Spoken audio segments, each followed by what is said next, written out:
نہج البلاغہ، حکم و مواعظ مولا علی علیہ السلام۔ حکمت 46، خود پسندی۔ وہ گناہ جس کا تمہیں رنج ہو، اللہ کے نزدیک اس نیکی سے کہیں اچھا ہے جو تمہیں خود پسند بنا دے۔ حکمت 47، قدر ہر کس بقدر ہمت اوست۔ انسان کی جتنی ہمت ہو اتنی ہی اس کی قدر و قیمت ہے، اور جتنی مروت اور جواں مردی ہوگی اتنی ہی راست گوئی ہوگی، اور جتنی حمیت و خودداری ہوگی اتنی ہی شجاعت ہوگی، اور جتنی غیرت ہوگی اتنی ہی پاک دامنی ہوگی۔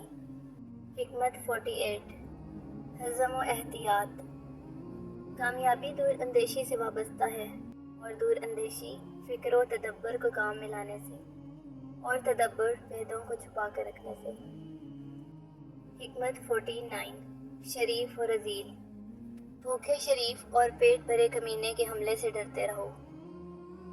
حکمت 50، دل وحشت پسند۔ لوگوں کے دل صحرائی جانور ہیں، جو ان کو سدھائے گا اس کی طرف جھکیں گے۔